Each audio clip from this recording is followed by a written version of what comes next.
अब राजस सुख का वर्णन करने जा रहे हैं। विषय इंद्रिय संयोगाद यदग्रे अमृतोपमं परिणामे विषमिव तत्सुखम राजसं स्मृतम। उस सुख को राज सुख समझना चाहिए जो सुख विषय और इंद्रिय का संयोग से उत्पन्न है। जो शुरू में अमृत के समान लगता है, परिणाम में जहर के समान दुख देता है।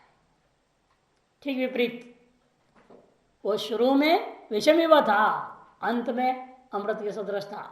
सात्विक सुख ये शुरू में अमृत के समान है, लेकिन अंत में दुख देता है। यह राज सुख है। वह यह जो प्रसिद्ध सर्व प्राणियों में प्रेमास्पद स्वीकृत जो सुख है, उस सुख का यह हाल है। सात्विक और राजस दूसरा भेद वर्णन कर रहे हैं। भाष्यकार कहते हैं विषय इंद्रिय संयोगा ये तत्सुखम जायते। विषय और इंद्रियों के संयोग से वह यह जो सुख उत्पन्न होता है, अग्रे प्रथम क्षणे अमृतोपम अमृत समम, जो पहला शुरू में वह अमृत के सदृश लगता है। इन परिणाम में और अंत में निष्कर्ष क्या निकला उसका? विषमिव बल वीर रूप प्रज्ञा मेधा धनोत्साह हानि हेतुत्वा। क्यों जहर के समान कह दिया? ये सारी चीजें नष्ट होते आदमी का। विषेंद्रिय संयोग से जन्य सुख का चक्कर में जो इस विषय भोग होता है, उसे क्या क्या नष्ट हुआ? एक तो बल नष्ट होता है, दूसरा वीर्य सामर्थ्य नष्ट हुआ, दूसरा रूप शरीर का भी सौंदर्य नष्ट होते जाता है, बुद्धि की प्रज्ञा नष्ट हो जाती है, मेधा दिमाग का शक्ति नष्ट होता है, धन भी जाता है, शरीर में क्रिया करके उत्साह है वह भी नष्ट हो जाता है। बलहानि वीर्य हानि रूप हानि प्रज्ञा हानि मेधा हानि धन हानि उत्साह हानि हेतुत्वात्, इन सब का वह साधन है। इन सभी चीजों की हानि का साधन है यह राजस सुख। अधर्म तज्जनित नरकादि हेतुत्वाच्छ, दूसरा यह अधर्म का भी जनक हो जाता है और तज्जनित नरकादि का भी कारण हो जाता है। क्योंकि जिस सुख को अनुभव करके बाद आपको दुख मिला, अब क्या करेंगे? आप वापस उसको पाने के लिए हर गलत काम कर देंगे। ईश्वर में सुख मिला है ना, अमृतोपमम था, फिर बाद में किसी भी अपने कर्मों की वजह से या राजस भोगता हो इंद्रिय भोगता, इसलिए नष्ट तो होना ही था। नष्ट होने पर सुख तो गायब होगा, दुख मिलेगा ही। हम क्या करें? उस दुख को किसी दूसरे पर आरोप लगा देंगे, इसकी वजह से मेरा सुख छिन गया, मारो इसको, पीटो, कुछ करो। दिमाग क्या है? ठीक उल्टा चलने लगता है। शुरू में दुख मिले, बाद में अमृत मिल जाए तो उस सुख में आप आनंदित रहेंगे, फिर किसी बदला लेना कुछ मतलब ही नहीं रहता है। इसे सात्विक श्रेष्ठ है। लेकिन शुरू में अमृतोपम रहा, बाद में दुख मिला, अब वो दुख के प्रति हम क्या कहेंगे? अन्य को निमित्त बना डालेंगे और उस अन्य का विनाश आदि के लिए सब प्रकार का अधर्म करना शुरू कर देंगे। अधर्म का हेतु हो जाता है तो स्वतः ही वह नरक आदि का हेतु बन जाता है। इसे राजस सुख सदा ही विनाश का ही कारण होता है। परिणाम तदुपभोग विपरिणामांते विषमिव तत्सुखम राजस। इसलिए परिणाम ने तदुपभोग के विपरिणाम के अंत में, उसकी उपभोग काल जितनी थी उतने समय सुख का परिणाम हुआ, उसके अंत में विष के समान होता है। ऐसा जो सुख है वह राजस स्मृतम, वह राजस कहा जाता है। आनंद कह रहे हैं बलम मने संघात सामर्थ्य, शरीर का सामर्थ्य, वीर जो पराक्रम कृतम यश पराक्रम यशादि लेना, रूप शरीर का सौंदर्य, प्रज्ञा श्रुतार्थ ग्रहण का सामर्थ्य। बाद में कुछ स्मृति नहीं रहती ना, कुछ बोले याद नहीं रहता है। स्मृति शक्ति क्यों क्षीण हुई? विषय भोग से। इंद्रियों का विषयों के साथ भोग से क्या होता है? स्त्री भोग से मतलब नहीं है, सर्वेंद्रियों का तत्त बाह्य विषयों के साथ अशास्त्रीय संबंध करके इंद्रियों को हम उपयोग जो कर रहे हैं, जो युक्त आहार विहार से विपरीत अयुक्त आहार विहार से हो गया है। ऐसे व्यक्ति का क्या होगा? धीरे धीरे बुद्धि में भी धारण आदि शक्ति, स्मृति शक्ति, सारी शक्तियां क्षीण होती जाती है। मेधा गृहीतार्थ का विस्मरण हो जाता है, घृतार्थ से अविस्मरण धारण शक्ति होता है वह भी क्षीण होता है। धन क्या? गोहिरण्य आदि वो भी खर्च तो करने ही पड़ते हैं, और बीमारियां भी बढ़ती है तो उसमें भी खर्च करना पड़ता है। उत्साह तो कार्यम प्रति उपक्रमादि, कार्य करने में जो शरीर में एक विशेष प्रयत्न करने की जो हिम्मत होती है वह भी नष्ट हो जाता है। अभी धीरे धीरे आदमी घर के किनारे बैठ जाता है, बुढ़ापा आ क्या करेगा, बिस्तर में पड़े रहने के अलावा और कोई रास्ता नहीं उसके पास। इधर देखेगा उधर देखेगा, एक गिलास पानी भी उठ के जाके लाके पीने को हिम्मत नहीं हो पाती। ऐसी स्थिति हो जाता है ना शरीर में, निःशक्त। और बुलाने का भी आवाज नहीं रहता, ऐसी भी आवाज भी छीन हो जाता है, जोर से बोल भी नहीं पाता है, पानी दो भी नहीं बोल सकता। ऐसी भी स्थिति होती जाती है, उत्साह नहीं रह जाते शरीर में किसी भी क्रिया को करने में। और इससे भयंकर तामस सुख, न शुरू में अच्छा न अंत में अच्छा, बीच में थोड़ा थोड़ा अच्छा लगता है बस। यदग्रे चानुबंधे च सुखम मोहनमात्मनः निद्रालस्य प्रमादोत्थम तत्तामसमुदाहृतम्।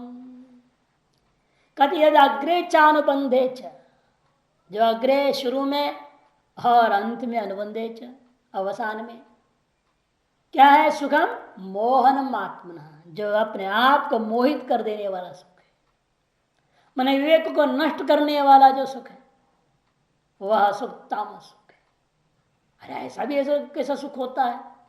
कहते हाँ, जो निद्रा से पैदा हुआ सुख है, जो आलस्य से उत्पन्न हुआ सुख है, जो प्रमाद से, तीन चीजें निद्रा, आलस्य, प्रमाद, उत्थम, उसे उत्पन्न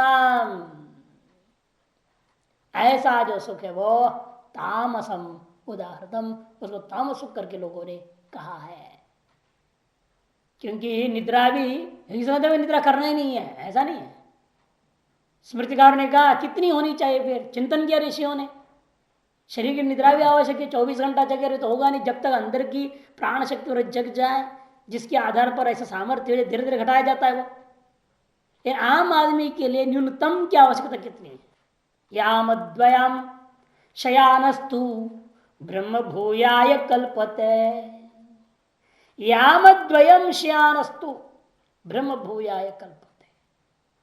यामद्वय, सोता हुआ व्यक्ति को ब्रह्म भाव की प्राप्ति हो जाती है, वो बिल्कुल ब्रह्म ज्ञानी हो सकता है। इसे ज्यादा सोने वाला नहीं, इसे कम सोने वाला नहीं, सामान्य आदमी। इसे कम वो सोच सकते जो योगी बन जाए, योग अभ्यास करते करते करते योग निद्रा आदि के द्वारा वह सामर्थ्य प्राप्त करते जाता है। धीरे धीरे धीरे वो 6 से, ये 2 या मने 6 घंटा, 9 बजे से 3 बजे, 10 बजे से 4 बजे, 6 घंटे से ज्यादा सोना इसी के लिए भी अनुकूल नहीं, साधक के लिए नहीं, मोक्ष के लिए नहीं, मुक्ति चाहने वालों के लिए। दिन में सोएंगे तो उधर घटाओ, फिर रात में दिन में 1 घंटा सोए, फिर रात में 5 घंटा सोना, 10 से 3। पहले भी आया अनुदीरी में, एक बार समझाया था, युक्ताहार व्यारस्य में आया था प्रकरण में। इसे ज्यादा सोने का मतलब वो तामस सुख में जा रहा है, तामस सुख में जाने का मतलब अपने स्वयं का विवेक नष्ट कर ले रहा है। इसे कहे न्यूनतम 6 घंटा, और अधिकतम आलसी है, जितना चाहे 24 घंटा सोए, मूर्ख, क्या दिक्कत है? तो इसका कोई है ही नहीं नियमन, सामान्य आदमी ने 6। और जैसे साधना बढ़ती जाती है, आवश्यकता निद्रा की जरूरत नहीं पड़ती है, धीरे निद्रा जय हो जाए, गुड़ाकेश हो जाएगा, तो धीरे धीरे धीरे वो घटते ही जाता है। 2 लोगों का नींद घटती है, एक योगी का और एक महाभोगी का। महाभोगी का भी ये होता है ना, धीरे धीरे बुढ़ापे में क्या होता है, नींद चाहता भी नींद नहीं आती बुढ़ापे में, कुत्ते का नींद जैसे हो जाते बुढ़ापे, 2 मिनट नींद आएगा फिर जग जाएगा, फिर नींद आएगा फिर जग जाएगा। जैसे गोली देते डॉक्टर लोग, गोली खाओ सो जाओ, नींद नहीं आने से टेंशन होता, नींद नहीं आ रही, यही सबसे बड़ा तनाव है। लेकिन नहीं आवे तो अच्छा है, बुढ़ापे में नहीं आया चलो भजन कर लो, राम राम करो, और मन तो लगती नहीं, जिंदगी भर तो किया नहीं था, अब क्या करेगा राम राम। इसे कहते निद्रा से जन्य जो सुख है वह तामस है, और आलस्य से जन्य जो सुख है वह भी तामस है। आलसी जो होता है, बड़ा लगता है सुखी है वो, लेकिन वो भी तामस है। और प्रमाद से उत्पन्न जो सुख है यह भी कहते हैं तामस। क्यों? मोह कर, मोहन मैंने मोह करने वाला, मोहित कर देने वाला है, मैंने अपने ही स्वरूप का, आत्मा का अविवेक पूर्वक स्वयं को संसार की ओर ले जाने वाला है। निद्रा और आलस्य दुनिया में तो प्रसिद्ध है। प्रमाद मैंने कर्तव्य अर्थ के अवधान मंत्रेण मनोराज्य मात्र कर्तव्य का अवधान की बिना सावधानी हुए बिना मनोराज्य मात्र बैठे रहना प्रमाद है। भाष्यकार यदग्रे च अनुबंध अनुबंध मने अवसानोत्तर काले सुखम मोहनमय, जो सुख है वह मोहित करने वाला मोहगरम। क्या मोहगरम? आत्मनो मोहगरम, स्वयं को ही जो है मोहित कर देने वाला है, मन अवेक की ओर ले जाने वाला है। कैसे है वह सुख? निद्रा आलस्य प्रमादोत्तम, निद्राचालस्य प्रमादस्येतेभ्य समुत्तिष्ठति, निद्रा आलस्य प्रमादोत्तम, इन चीजों से उत्पन्न होने वाला जो सुख है उसको कहते हैं तत्तामस मुदावृतम, उसे तामस सुख कहा गया है। अथ इदानीं प्रकरणोपसंहारार्थ श्लोकारभ्यते। अब ये जो एक तरह से 16वें अध्याय से शुरू कर दिए थे, 17 में तो विशेष रूप में शब्दात्र विभागियों को नाम ही कह दिया था। फिर वही प्रश्न उठा कि त्याग को लेकर बाद निमित्त से अर्जुन ने पूछा, तो विस्तार रूपेण आपने हर चीज का त्रिविधता वर्णन करते करते करते आए हैं। वो त्रिविधता का जो वर्णन कर रहे थे सत्व रजतम का, यहाँ के समाप्त हो जाता है। और अब कहते कितना और गिनूं, इस संसार में कोई चीज ऐसा नहीं है जो सब त्रिगुण से बाहर हो, सब त्रिगुण के चंगुल में बैठे हुए। ब्रह्मा जी से लेकर कीट पर्यंत जड़ चेतन विभाग सारा संसार त्रिगुणात्मक है, इन्हीं 3 गुणों के चंगुल में फंसे पड़े हैं। और इनसे जो निकला वो गुणातीत हो जाता है, जिसको पहले कहते गुणातीत का वर्णन कर चुके हैं। 17वें अध्याय में आया था वो भी गुणातीत, और उसको वर्णन अथ इदानीं प्रकरणोपसंहारार्थ, इसलिए अब प्रकरण को उपसंहार करने के लिए श्लोक आरंभ कर रहे हैं।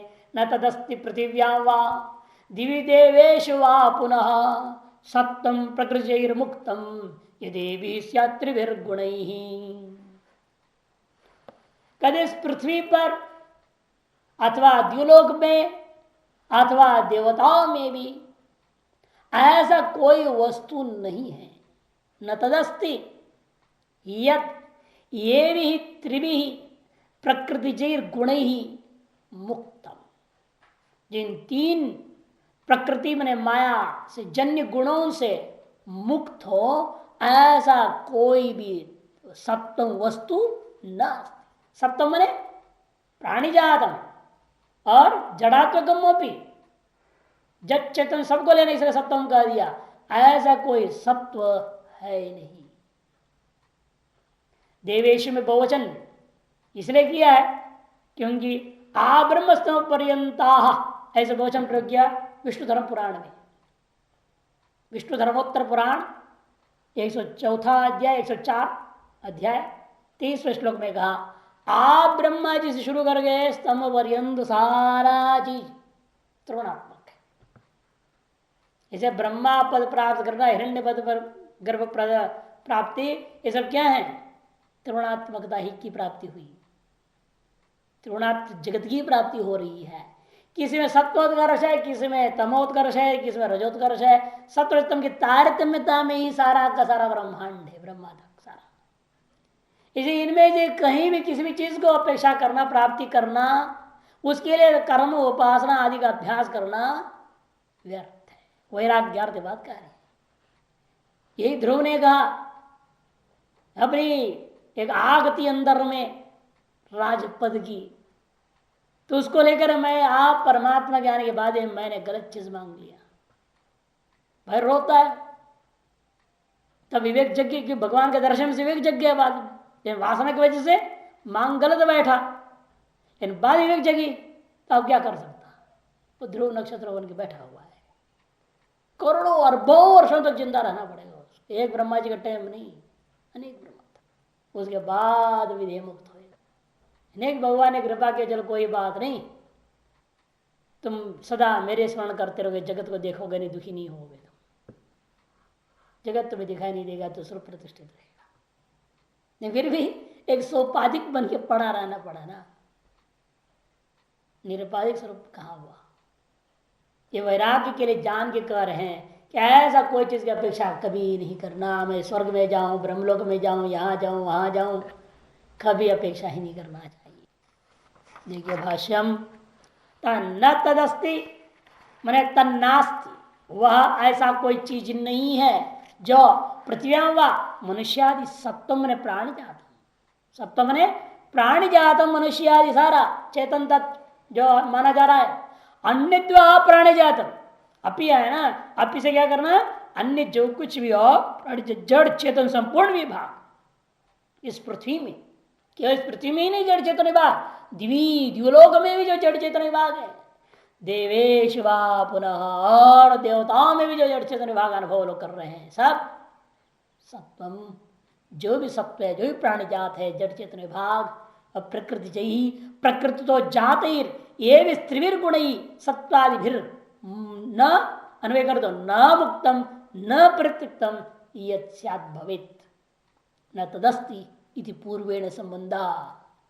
इन तीन गुणों की लपेट में है सत्वादि सत्वरजतम, इन तीन को जो गुण है जो प्रकृति से जन्य मायास में ही विद्यमान अगर प्रकट हुआ है, उनको परित्याग करके ऐसा कोई वस्तु ही नहीं है। इसलिए अगले श्लोक के लिए अवतरण का अवलंबन सर्व संसार क्रिया कार्य फलक्षण सत्वरजतमो गुणात्मको अविद्या परिकल्पित। अब उसको 15वां अध्याय से जोड़ देंगे, बीच का 16 से लेकर यहां तक पूरा ये विभाजन हुआ। अब हम सत्व शुरू करके 16वां अध्याय में, जब 15वां अध्याय में जाएगा वृक्ष में, संसार वृक्ष। ये संसार वृक्ष कैसा है, सर्व संसार क्रिया कारक फल लक्षण, क्रिया कारक और फल रूपा है सर्व संसार। और ये जो सर्व संसार क्रिया फल रूपा है वो सत्व तमो गुणात्मक, कहा सत्वगुण रजोगुण तमोगुणात्मक त्रिगुणात्मक ही है, अविद्या से परिकल्पित समूलो अनर्थ, मूल इस अविद्या सहित अनर्थ रूप है यह बात उक्ता।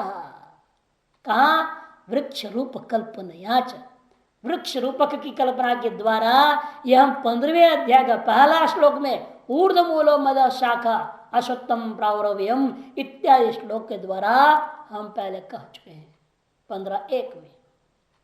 तमच और उस वृक्ष को छेदन करके साधु ही बता दिया, असंग शस्त्रेण दृढ़ छित्वा 15वां अध्याय 3रे श्लोक में। और 4थे श्लोक में कहा तथा पदम तत्परिमार्गितव्यम इति च उक्ता 14 श्लोक में उपाय भी बता दिया, और उपाय को अपनाने से संसार छेदन करके क्या मिलने वाला परम पद वो भी बता दिया। तत्र च सर्वस्य त्रिगुणात्मकत्वात् संसार कारण निवृत्ति अनुभवत्व प्राप्ताया। लेकिन कहते हैं असंग शस्त्र का दृढ़ता पूर्वक छेदन करने पर भी वह परम पद को तत्परिमार्ग अन्वेषण करना चाहिए, जो आपने कहा है 15वां अध्याय में, यह असंभव है। अरे क्यों, कि सबको त्रिगुणात्मक है ना, और त्रिगुणात्मक जगत में रह करके त्रिगुण को काट देंगे कैसे हम, वृक्ष को कैसे काट देंगे, कि जो काटने वाला कहाँ है, वृक्ष में ही है ना, वो वृक्ष में क्या वृक्ष का अवयव है, वो भी वृक्षांतरवर्ती है ना, वृक्ष से बाहर तो है नहीं आप। तो हम अपने आप को कैसे काटना है, एक तरह से अपने आप को काटने वाली बात कर रहे हो, ये तो होगा नहीं, क्योंकि जो वृक्ष से भिन्न होगा वह तो वृक्ष को काटेगा ना। लोक में व्यवहार में क्या हम देख रहे हैं, वृक्ष अपने आप को काट नहीं लेता, वृक्ष को काटने वाला वृक्ष से भिन्न होता है या नहीं। और यहां आप हमें कह रहे हो तुम वृक्ष को काट डालो, असंग शस्त्र छत्वा तत्पदम परमार्गितव्यम, कैसे होगा, क्या हम भी तो वृक्ष के अंतर्गत ही हैं। आपने ब्रह्मा से लेकर सबके सब त्रिगुणात्मक किए, तो हम भी त्रिगुणात्मक में आ गए। जब हम भी त्रिगुणात्मक जीव ही हैं, फिर हम कहीं से वृक्ष को काट देंगे, वृक्ष से अलग तो हम है नहीं। इसे असंभावना रूपी कल्पना कोई कर सकता है, ये केवल बकवास है, मीठी मीठी बातें कह दी गई हैं, ये कोई कर नहीं सकता।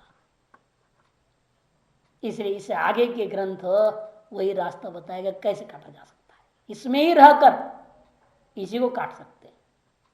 जैसा मूर्ख कालिदास ने जिस डाली पर बैठा उसी डाली को काट रहा था, हैं?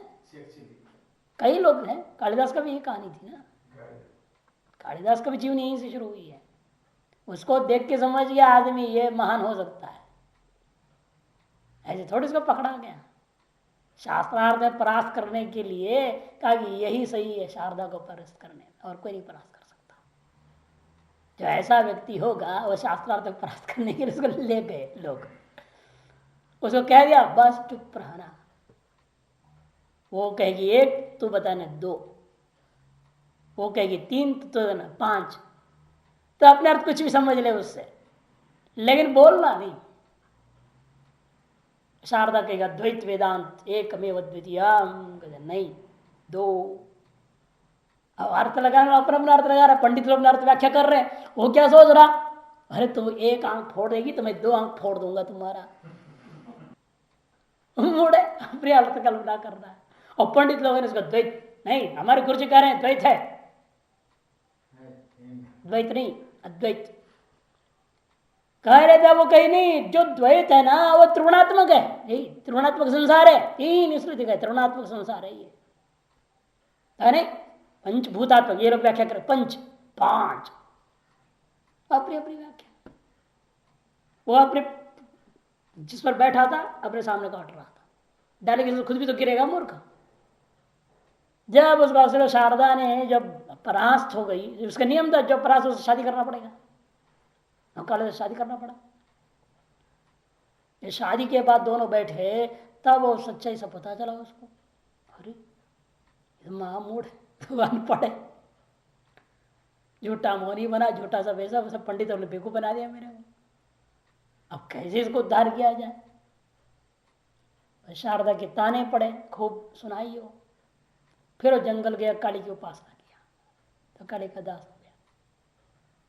कैसे वर्णन आता है संक्षेप में, तो कहने का मतलब है संसार वृक्ष को काटा इस तरह से जा सकते, लेकिन कौन काटेगा, मूर्ख ही तो काटेगा। ऐसे अपने पर कुल्हाड़ी कौन चलाता है, मूर्ख ही तो चलाता है। इधर से आप कह रहे हैं, कहते नहीं ऐसा नहीं, विवेक ही संसार वृक्ष को काट सकता है। कैसे वो प्रक्रिया बताएंगे, वही करे। तत्र जा सर्वस्व त्रिगुणात्मक, संपूर्ण त्रिगुणात्मक होने से संसार कारण निवृत्ति अनुपत्त हो, संसार का कारण जो विद्या है उसकी निवृत्ति हो नहीं सकती है। ऐसे पक्षी प्राप्तायाम यथा तन्निवृत्ति स्यात् तथा वक्तव्यम, लेकिन उसकी निवृत्ति जैसी हो सकती हो वह प्रक्रिया बताना चाहिए, इसलिए आगे ग्रंथ आरंभ हो रहा है। सर्वश्च गीता शास्त्र तो उपसर्तव्य एतावानावित एवच सर्वो वेद स्मृतिरतश्च। इतना ही नहीं, एक और क्या काम करना बाकी है अभी, कहते संपूर्ण गीता शास्त्र का अर्थ को उपसंहार करना बाकी है, और इतनी ही संपूर्ण वेद और स्मृतियों का भी अर्थ है। पुरुषार्थम इच्छत अनुष्ठेय, पुरुषार्थ को चाहने वालों के द्वारा इतनी ही अनुष्ठेय है। यह इयत्ता को निर्णय की अर्थंच ब्राह्मण क्षेत्र विषाम इत्यादि आरभ्य, इसलिए आगे ग्रंथ आरंभ हो रहा है। नहीं तो शास्त्र का जो अर्थ था जितनी बतानी थी सारे पदार्थ बता करके कहानी खत्म हो गई, शास्त्रार्थ समाप्त हो गया। शास्त्र का जो वेदों में समय जो कहना है, जो जो बातें थी सब यहाँ द्वितीय अध्याय के 11वें श्लोक से लेकर के 18वें अध्याय के 40 श्लोक तक बात खत्म हो गई। इससे आगे संपूर्ण गीता शास्त्र को संहारे, जो कि संपूर्ण वेद और स्मृतियों में कहे गए पुरुषार्थ के चाहने वाले पुरुषों के अनुष्ठेय पदार्थ को कहना बाकी है। और सबसे मुख्य बात जो कहना यहां बाकी है वह है इस अविद्या का नाश करने की तरीका। लेकिन जो उन्होंने बोला है उल्टा क्रम से जवाब देंगे। भाष्यकार ने क्या कहा, पहले अविद्या नाश की तरीका बताएंगे, यथा तन्निवृत्ति तथा वक्तव्य पहले कहा, फिर गीता शत्रु संहार, फिर पुरुषार्थ की इच्छा अनुष्ठेय, ये 3 बताना वाक्य बोला। उनमें से पहला बताएंगे उल्टे क्रम से, पुरुषार्थ को चाहने वाले के अंदर क्या अनुष्ठेय है वो पहले बताएंगे, फिर गीता शत्रु संहार बताएंगे, फिर अंत में वह महान साधन सर्वधर्मान परित्यज्य मामेकम शरणं मन मना भव मद भक्तो इत्यादि जो श्लोक अंत में आएगा, वह साधन है अविद्या को नाश करने का। उसके लिए यह श्लोक आरंभ होता है ब्राह्मण क्षत्र विषाम इत्यादि आरभ्यते।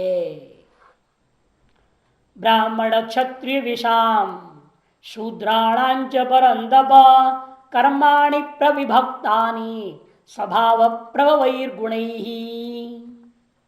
ब्राह्मण क्षत्रिय विषाम, जब यहां समास कर दिया 3 जाति को, 3 वर्णों में समास कर दिया, विषाम विट शूद्राणाम ऐसे कह सकते थे, है ना, एक बना देते, ब्राह्मण क्षत्रिय विट शूद्राणाम। और एक का शब्द जोड़ देते भी एवंच परंतप, छंद पूरी भी कर सकते थे, लेकिन जान के समास नहीं किया, शूद्रों को अलग कर दिया, बाकी तीन को अलग कर दिया भगवान ने। ये दिखाने के लिए ब्राह्मण क्षेत्र वैश्यों को, इन तीनों को वैदिक कर्मों में अधिकार है, शूद्रों को वैदिक कर्म में अधिकार नहीं है। क्योंकि अंत में क्या कहा भाष्यकार ने, पुरुषार्थ को चाहते हुए व्यक्तियों के अंदर क्या करना चाहिए वो बताने जा रहे हैं हम, है ना। पुरुषार्थ को चाहने वाले पुरुषों के द्वारा क्या अनुष्ठेय है उसे बताने के लिए वर्णों का व्यवस्था बता रहे हैं। और पुरुषार्थ से क्या लेना है हमें, चारों धर्म अर्थ काम मोक्ष, उसकी प्राप्ति वैदिक कर्म से, स्मार्थ कर्म से और वर्णाश्रम धर्म से, है ना। एक तो वैदिक कर्म कांड है, एक है स्मार्थ कर्म कांड, और वर्ण और आश्रम का सामान्य धर्म अलग है। वर्ण धर्म और आश्रम धर्म, इनके सामान्य धर्म अलग है। इनमें से यह वर्ण धर्मों को वर्णन करेंगे, न वैदिक कर्म, न स्मार्त कर्म, न आश्रम धर्म, किंतु वर्ण धर्म जो सामान्य है उसको वर्णन कर देंगे, जिसके माध्यम से व्यक्ति परम पुरुषार्थ पर मोक्ष की ओर आगे बढ़ सकता है, पुरुषार्थ की प्राप्ति हो सकती है। अतः वर्णन करने जा रहे हैं ब्राह्मण क्षत्रिय विषाम, ब्राह्मण क्षत्रिय और वैश्य, शूद्रांच हे परंतप च अनुक्त का समुच्चय, शूद्रों के अलावा क्या है, शूद्र सम, जो पंचवर्ण निषादादि वर्ण संकर, उनको भी ले लेना शूद्र के साथ। कर्माणि प्रविभक्तानि स्वभाव प्रभुवैर गुण ही, इनके कर्मों को प्रविभाग पूर्वक कथन किया जा रहा है जो श्रुति स्मृतियों में, उन्हीं को यहां संक्षेप में कथन करके भगवान, वे कैसा है वो सब, स्वभाव प्रभुवैर गुण, स्वभाव शब्द का नहीं करेंगे, स्वभाव, स्वभाव से उत्पन्न गुणों के द्वारा किए जाने वाले कर्मों को विभाग पूर्वक कथन करेंगे संक्षेप में। विस्तार में देखना है तो श्रुति स्मृतियों में जाना पड़ेगा, विशेष स्मृतियों में ही ज्यादा चर्चा है, श्रुति में संकेत मात्र ही है। मसूनकार कहे हुए त्रयाणाम समास कर्म द्विजत्वेन वेदाध्ययन आदि तुल्य धर्मत्व कथनार्थम शूद्राणाम पृथक्करणम एक जातित्वेन वेद अनधिकारित्व ज्ञापनार्थम। मसूदनी द्विजत्वेन, इन तीनों को वेदों को पढ़ने का अधिकार है, ब्राह्मण को, क्षत्रिय को और वैश्य को। लेकिन अन्य जो शूद्र हैं उनको पृथक इसलिए कर दिया, कैसा विलक्षण की जाति है जो वेदों में उनका अधिकार नहीं है, इस बात को ज्ञापन करने के लिए असमास करके अलग कर दिया गया, ये स्पष्ट है। वशिष्ठ जी ने कहा ही है वशिष्ठ स्मृति में, चत्वारो वर्णा ब्राह्मण क्षेत्र वैश्य शूद्रा तेषां त्रयो वर्णा द्विजादयो ब्राह्मण क्षेत्र वैश्या कह दिया। उनका दो बार पैदा होते ही ये लोग, ब्राह्मण क्षत्रिय वैश्य, इनका दो बार जन्म होता है। पहला जन्म में वही माता पिता है जिन्होंने जन्म दिया, जो शरीर वाले, एक आदमी होता है एक औरत, उन्हीं को पिता कहते और माता कह देते पैदा करने से, है ना। वो पहला जन्म हुआ, पहले जन्म के प्रति मांस पिंडधारी मनुष्य ही, स्त्री और पुरुष ही माता पिता हो जाते हैं। लेकिन दूसरे जन्म का माता कौन, दूसरे जन्म का पिताजी कौन है? दूसरे जन्म का माँ गायत्री है और पिता आचार्य है जो गायत्री को देते हैं। देखिए श्लोक दिया है, मातृग्रति जननम द्वितीय मौंची बंधने अत्रास्य माता सावित्री पिता त्वाचार्य उच्यते। माता से जो अग्रे में पहला जो जन्म है वो माता से उत्पन्न होना, और दूसरा मौंची बंधन संस्कार, उपनयन संस्कार जब होता है तब उससे दूसरा जन्म होता है व्यक्ति का। उस दूसरे जन्म में माँ कौन है, कहते माता से अत्र मन, इस दूसरे जन्म में इसका माता गायत्री है और पिता आचार्य कहा जाता है। जिन्होंने कान में गायत्री मंत्र फूंकते हैं वो आचार्य दूसरा पिता है। सावित्री गायत्री की चीज है। हाँ, सावित्री में, गायत्री में सावित्री मनवा बृहदारण्यकोपनिषद में गायत्री का ही दूसरा नाम सावित्री है। उपनिषद में आया है ये बात। गायत्री में वह सावित्री मनवाहा ऐसा मंत्र है। गायत्री को ही सावित्री नाम से भी दूसरे लोग पश्चात व्यवहार किए हैं, अलग नहीं है ये। इसलिए उसको द्विजन्मा कहते, ब्राह्मण को भी, क्षत्रिय को और वैश्य को। मां गायत्री है, पिता आचार्य है। भाष्यम ब्राह्मणास्य क्षत्रियास्य विशश्च इति ब्राह्मण क्षत्रि विषः तेषां ब्राह्मण क्षत्रि विषाम शूद्राणांच स्पष्ट है। शूद्राणाम असामासकरणम एक जातित्व सती वेदे अनधिकारा। शूद्रों को समास में न जोड़ने का पीछे क्या हेतु है? वे एक विलक्षण जाति वाले हैं, जो होते हुए उनको वेद में कोई अधिकार नहीं होता। हे परंतप संबोधन है। जैसे शत्रुओं को अपने शक्ति से तपाया है तुमने, उसी पर अभी अपने क्षत्रिय धर्म को लेकर के तुम अन्य धर्मों को तपा दो। अब उल्टा हो रहा था ना कि प्रथम अध्याय में अर्जुन का क्या हाल है? अपना क्षत्रिय धर्म को त्याग करके ब्राह्मण का जो संन्यास धर्म है वो स्वीकार करने जा रहा था, है ना। अब एक तरह से आपके अंदर यह तमोगुण रूपा शत्रु उत्पन्न हुआ है, उसको मार डालो और अपना शास्त्र धर्म का अपनाओ, यह संकेत करने के लिए हे परंतप संबोधन दिया। कर्माणि प्रविभक्तानि इतरेतर विभागेन व्यवस्थापितानि, एक दूसरे को अलग अलग विभाग पर व्यवस्था से हम कथन करने जा रहे। संक्षेपेण सुन लेना कि ब्राह्मण का वास्तविक कर्म क्या है, क्षत्रिय का क्या है, वैश्य का क्या है और शूद्र का क्या है। वो अपना अपना जो जो कर्म है उस क्योंकि अनेक जन्मों के आपके अंदर विद्यमान जो कर्म है उसी के से बना हुआ प्रारब्ध बन जाता है अगले जन्म का। तो उस प्रारब्ध के अनुसार आपको उस कर्म में जन्म दिया जाता है। ऐसे घर में आपको जन्म क्यों मिला है? आपकी कर्मों की वजह से। अतः उस जिस घर में पैदा हुआ, इसलिए जो लोग कहते हैं जन्म ना जाए शूद्र, वो गलत है। वो श्लोक गलत बनाया लोगों ने। कि शास्त्र एक कहता है ना, वशिष्ठ स्मृति वगैरह सारे स्मृति मनुस्मृति सब में श्लोक है। इसमें मत्स्यकार बहुत स्मृतियों को देंगे आगे। तो स्मृतियों के अनुसार ऐसा नहीं, क्योंकि आपके पूर्व जन्म के और उत्तर पूर्वोत्तर उससे भी पहले जो संचित कर्मों में से जो इस जन्म के योग्य कर्म है इकट्ठे होकर क्या हुआ था? प्रारब्ध बना। उस प्रारब्ध के अनुसार आपका शरीर का जन्म हुआ है। जिस घर में जन्म हुआ है उस घर में ब्राह्मण घर में जन्म हुआ, मैंने आपके कर्म ब्राह्मण जन्म के अनुकूल था, अतएव प्रारब्ध कर्म के अनुसार आपको वहां जन्म दिया गया।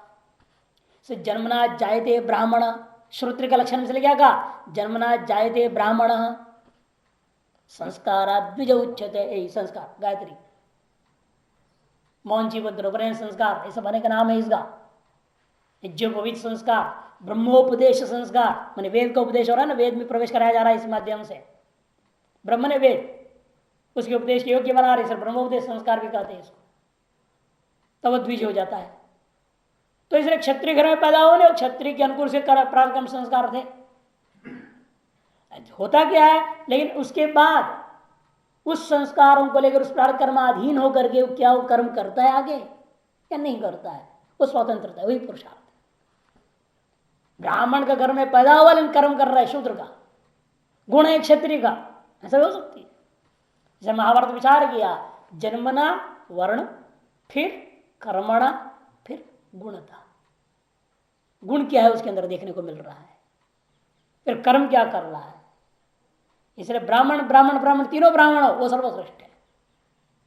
जन्मतः ब्राह्मण, गुणतः ब्राह्मण, कर्म से भी ब्राह्मण, वो सर्वोत्कृष्ट है। ऐसे फिर विभाजन करते आएंगे बहुत, तीन का 4 गुण है ना, बहुत हो जाएंगे। उनमें तीव्र तारतम्यता, उसमें भी कितने गुण अपनाया, कितने कर्म कर रहा, 6 कर्म बताएंगे, 10 गुण बताएंगे। 10 गुण में से कितना गुण है, 1 है, 2 है, 3 है, 9 है, 10 है। उसके बाद फिर उसमें तारतम्य बताएंगे ना, ब्राह्मण में उत्कृष्टता निकृष्टता। इस तरह से क्षेत्र में भी समझना है, इसी तरह वैश्य में भी समझना है, आपने सभी में ऐसे समझना है। इसलिए कहते हैं कि ये जो है केवल किस आधार पर उनका जन्म हुआ, स्वभाव प्रभुर गुण ही। अब स्वभाव शब्द अनेक अर्थ करते हैं। पहला अर्थ है स्वभाव माने ईश्वर की माया। स्वभाव ईश्वर से प्रकृति, स्व माने ईश्वर, उसका भाव, उसकी जो प्रकृति, उसकी जो माया, त्रिगुणात्मिका माया सा प्रभवो ऐशा, वही है उत्पत्ति के प्रति कारण जिनका, किनका, गुणाना, इन लोगों के गुण, ते स्वभाव प्रवाह, तई स्वभाव प्रवाही, वे हैं, इसको कहते हैं स्वभाव प्रवाह। तई उन गुणों के द्वारा उनका जन्म हुआ। क्या है वो, और स्पष्ट कर देते, समाधि कर्माणि प्रविभक्तानि ब्राह्मण आदि नाम, शम आदि कर्मों को ब्राह्मण आदियों के प्रति विभाजन कर बता दिया गया। आगे और स्पष्ट करेंगे। तो दूसरा स्वभाव मने ब्राह्मण स्वभाव से सत्वगुण प्रभव कारणम, ब्राह्मण के स्वभाव का जो कारण, स्वभाव की उत्पत्ति का कारण कौन है, सत्वगुण है। तथा क्षत्रिय स्वभाव से, क्षत्रिय स्वभाव के उत्पत्ति का कारण क्या है, सत्वोपसर्जनम रज, सत्व कम है, रजगुण ज्यादा है, वो बिल्कुल रजगुण प्रधान है, और सत्वगुण गौण, उससे भी कम तमगुण। ब्राह्मण में क्या है, सत्वगुण प्रधान, रजगुण तमगुण गौण हो गए। लेकिन क्षत्रिय में रजगुण प्रधान हो गया, सत्वगुण गौण है, उससे भी कम तमोगुण है। और वैश्य में, वैश्य स्वभाव से तमोपसर्जन रज प्रभाव, इसका भी रजगुण प्रधान है, लेकिन तमोपसर्जन नहीं है, सत्व बिल्कुल कम है, सत्व बिल्कुल कम हो गया। रज, रज से कम है तमगुण, तमगुण से भी कम है सत्व। इसमें तो एक का लोप होना चाहिए, एक का लोप होना चाहिए, हो ही नहीं सकता। त्रिगुणात्मक जगत में कोई भी गुण लोप कभी नहीं होता, कोई भी गुण का लोप कभी नहीं हो सकता। गुणातीत ब्रह्म ज्ञान होने के बाद ही, वो भी असंबंधत्व, ये तो रहेगा, दुनिया को दिखेगा। रजोगुण तमोगुण बढ़ गया तो सत्वगुण दब जाएगा, दबेगा, ये तो करें, वो न्यून हो गया, वो लोप नहीं। आप लोप शब्द प्रयोग किए, लोप नहीं हो सकता। दबने का नाम ही हम अभिभूत हो गया, कम हो गया, न्यून हो गया, बोला शब्द कुछ ही प्रयोग करो, कर देंगे। रजगुण मुख्य है, और रजगुण के बाद उसके साथ कौन दे रहा है रजगुण को, वो निर्भर है। यदि क्षत्रिय है तो रजगुण के साथ कौन देता है, सत्वगुण दे रहा है, और वैश्य को रजगुण के साथ कौन दे रहा है, तमोगुण दे रहा है, ये अंतर है। और दोनों में क्या आ रहा है, सत्वगुण न्यून ही रहेगा। नहीं, इस पर रज क्षत्रिय में तमोगुण न्यून में चला जाता है, और वैश्य में सत्वगुण न्यून में चला गया। तमोपसर्जन रज है या सत्वोपसर्जन रज है, अतः क्षत्रिय में सत्व उपसर्जन हो गया, रज प्रदान हो गया, और तमोगुण न्यून हो गया। और वैश्य के लिए तमोपसर्जन रज प्रदान, सत्वगुण न्यून में चला। और शूद्र में आ गया, शूद्र स्वभाव से रजोपसर्जन तमः प्रभव, तमगुण प्रदान, रजगुण उपसर्जन गौण, उससे भी न्यून कौन, सत्व, न के बराबर, ये हो गया। इसलिए रजो उपसर्जनम तमः प्रभव प्रशांति ऐश्वर्य यह मूढ़ता स्वभाव दर्शनात् चतुर्नाम, क्रम से बता दिया। ब्राह्मण में इसलिए प्रशांति ज्यादा दिखती है, क्षत्रिय में ऐश्वर्य, और वैश्य में यह चेष्टा, और शूद्र में मूढ़ता। ये जो स्वभाव प्रधानतया देखने को मिलता है चारों वर्णों के क्रम से, ये दूसरा अर्थ हो गया। तीसरा कि गुण से क्या लेंगे हम, स्वभाव माने लोगों के अंदर जो स्वभाव है, माने ब्राह्मण आदि में जो स्वभाव है, शांति आदि, उन स्वभावों की उत्पत्ति का कारण भूत गुण माने सत्वगुण आदि गुण ले लिया। पहला पक्ष में दूसरा अर्थ लिया, ईश्वर की माया स्वभाव में, उससे वह है कारण जिनका, वह है कारण जिन गुणों का, जो ब्राह्मण आदि देखे जा रहे जो गुण है शांति आदि, उसके प्रति उनको ले लिया स्वभाव शब्द से। अब दूसरा तीसरा अर्थ कर रहे हैं, अथवा जन्मांतर्गत संस्कार प्राणी नाम वर्तमान जन्म स्व कार्य अभिमुख मुखत्वेन अभिव्यक्त स्वभाव, स्वभाव से ये जो हम कार्य सामान्य रूप में हम लोग सभी कथाकारों से इसी को बोलते हैं सब लोग, स्वभाव शब्द से क्या है वो, जन्मांतर्गत संस्कार जो प्राणियों का संचित रूप में विद्यमान था, उनमें से कुछ निकल गया, निकल कर क्या हुआ, वर्तमान जन्म के प्रति कारण होकर के स्व कार्य अपना जो फल देने के लिए अभिमुखत्वेन अभिव्यक्त, अभिमुख होते हुए अभिव्यक्त हो गया है, उसी का नाम स्वभाव है। स प्रभाव में वह है कारण जिनका येषां गुणानाम, जिन गुणों के प्रति ते स्वभाव प्रभाव गुणा, उनको कहा जाता है स्वभाव प्रभाव से उत्पन्न गुण है। गुण प्रादुर्भाव से निष्कारण प्रत्यय, क्योंकि जो भी गुण का प्रादुर्भाव हुआ है वह बिना कारण का हो नहीं सकता है। किसी के अंदर अभी चाहे अच्छा गुण हो चाहे बुरा गुण हम देख रहे हैं, वो जो भी गुण उत्पन्न हुआ है वह बिना कारण का हो नहीं सकता।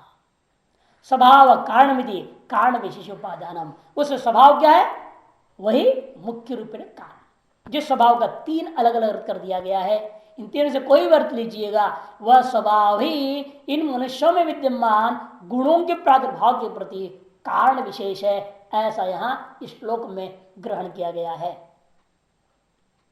कारण विशेष का उपादान, उपादान कारण इसमें ना कारण विशेष को ग्रहण किया, उपादान शब्द ग्रहण करना।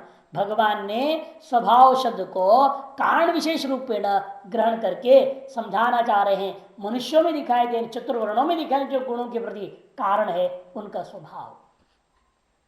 एवं स्वभाव प्रभुवै ही प्रकृति प्रभुवै ही सत्रजतो बिर्गुण ही स्वकार रूपेण समाधि कर्माणि प्रयुक्तानि, इसलिए माया रूपी कारण से उत्पन्न हो ना स्वभाव प्रभुवै ही, उसका प्रकृति प्रभु एक पक्ष, अथवा सत्रजतमो बिर्गुण ही सत्रजतमो गुणों के द्वारा, अथवा स्व कार्यानुरूपेण जो अंतिम पक्ष अनेक जन्मों का कर्म संस्कार ही कार्योन्मुख होकर हुआ, रूपेण वा समाधि कर्माणि, समाधि कर्मो ब्राह्मण क्षेत्र सूत्र में प्रविभक्तानि, प्रविभाग पर कथन किया गया है। तो पूर्व पक्ष ननु शास्त्र प्रविभक्तानि शास्त्रेण विहितानि ब्राह्मणादि नाम समाधि कर्माणि कथमुच्यते सत्तादुण प्रविभक्तानि थी। अरे शास्त्रों ने विभाजन करके बताया है, और एक तरह से शास्त्रों ने विधान किया तुमको ऐसा रहना पड़ेगा, और आप करें नहीं जन्म से उसका गुण ऐसा होता है, ऐसे कैसे जोड़ दिया आपने, सत्रोत्तम गुण के साथ समय जोड़ दिया। पूर्व पक्षी पूछता है यह स्वभाव से सत्वरजतम नहीं लेना, क्योंकि शास्त्रों ने विधान किया, तुम वैसा हो या ना हो तुम्हें ऐसा करना पड़ेगा। शांति से रहो, ब्राह्मण का काम है, गुस्सा मत करो, लड़ाई झगड़ा मत करो, और क्षेत्र का काम है लड़ाई झगड़ा करो, जाओ युद्ध मारो, उसको शत्रु को मार डालो। वैश्विक काम है तुम दुनियादारी करो, धंधा करो। इसे दृष्टांत दिया ना, अंदर में ब्राह्मणों से मुखमासी बाहु राजन्य दिया है नीचे टीकाओं में, और पेट क्या कहा वैश्य, पैर शूद्र। सेवा का द्योतक है, ये वितरण का द्योतक है कि जो आप खाना खाते क्या होता है उसका रस निकलते हैं, वो सारी चीज का वो सप्लाई पूरा सप्लाई करना, वैश्य का काम सप्लाई करना, इधर का माल उधर, उधर का माल इधर, सब सब सारी दुनिया सप्लाई करो, व्यवस्था करो, मेंटेन करो व्यवस्था ठीक ठाक समाज की। और क्षत्र का काम बाहु रक्षा, शत्रु आदि आएंगे उनका आक्रमण करो, मार डालो, भगाओ। और शासन करना, ऐश्वर्य धारण करना, ये उसका। और ब्राह्मण का काम मंत्र बोलना, वेद बोलना, शास्त्र बोलना, उपदेश देना, संस्कार देना, इसलिए बताया गया इस तरह से। तो वो ये सब यहाँ पर आ रहा है। देखिए तो पूर्व पक्ष पूछता है शास्त्र में प्रविभक्त है और शास्त्र के द्वारा विहित है ब्राह्मण आदियों के समाधि कर्मों को, आप कैसे कह रहे हो ये सत्तर गुणों का प्रविभाग है, ये नैष दोष, ऐसी बात नहीं है, कोई दोष नहीं। क्यों? शास्त्रेण अभी ब्राह्मण आदि नाम सत्तर गुण विशेष अपेक्षा समाधि कर्म प्रविभक्ता न गुण अनपेक्ष। ये शास्त्र भी जो विधान कर रहा है उन जन्म लेने, क्योंकि भगवान खुद ही कहा ना चातुर्वर्ण्य मया सृष्टम गुण कर्म विभाग। सृष्टि का आरंभ से ही भगवान ने खुद ही गुण और कर्म के आधार पर किया है सारा काम। और गुण कर्म भी क्या है? सत्वस्तम के आधार पर है। सत्व प्रधान रजतम गौण, सत्वोपसर्जन रज प्रधान तमह गौण, तमोपसर्जन रज प्रधान सत्व गौण है ना, फिर केवल तमह प्रधान है, अन्य गौणी गौण हो गया। ये जो व्यवस्था दिया गया है ये जो है इसी के आधार पर ही अन्य शास्त्र भी गुण कर्म की व्यवस्था दे रहे हैं, इनकी अपेक्षा किए बिना नहीं। इसे शास्त्रेण भी ब्राह्मणादि नाम सप्तगुण विशेष अपेक्षा यही समाधि कर्माणि प्रविभक्तानि, शास्त्र के द्वारा भी ब्राह्मण आदियों को समाधि कर्मों के विभाग किया वह सत्वादि गुणों की गुण विशेषों की अपेक्षा करके न गुण अनपेक्षया, गुणों की अपेक्षा किए बिना नहीं किया गया है। यदि शास्त्र प्रयुक्ता अन्यपि कर्माणि गुण प्रविभक्ता नित्युचित है, ऐसे शास्त्र प्रयुक्तों को ही, कर्मों को ही हम यहाँ गुण प्रविभक्त कहने में कोई दोष नहीं है कि शास्त्र भी जो कर्म विभाग कर रहा है गुणाधीन होकर के ही कर रहा है। ऐसे शास्त्र प्रविभक्त को या गुण प्रविभक्त को बात बराबर है। कहानी पुनस्तानी कर्माणी, वे कर्म कौन से हैं इत्युच्यते, वो अगले श्लोक से बताएंगे। इससे पहले यहां देखिए महाभारत का श्लोक दे रहे हैं। सर्पभूतम नहुषम प्रति, सर्प रूपा नहुष था, राजा नहुष को शाप मिल गया, सांप हो गया, उसके दृष्टि उपदेश देते हैं। उस समय कहा ब्राह्मण का लक्षण देखिए, सत्यम दानम क्षमाशीलम आंड्रशंसम तपो घृणा दृश्यंते नागेंद्र स ब्राह्मण स्मृत। नीलकंठी 3:180 21, तीसरे सर्ग 180 अध्याय 21वां श्लोक। दृश्यंते नागेंद्र स ब्राह्मण स्मृत यत्र लक्ष्यते सर्प वृत्तं स ब्राह्मण स्मृत यत्र न भवेत् सर्प तम शूद्रमिति निर्दिशेत। भले ब्राह्मण घर में पैदा हुआ, लेकिन इनमें इन गुणों में से यदि गुण उसके अंदर नहीं दिखाई दे रहा है तो उसको शूद्र करके तुम कह सकते हो। वहीं उसी अध्याय का 26वां श्लोक 3:180 26, 21वां और 26वां श्लोक दिया है।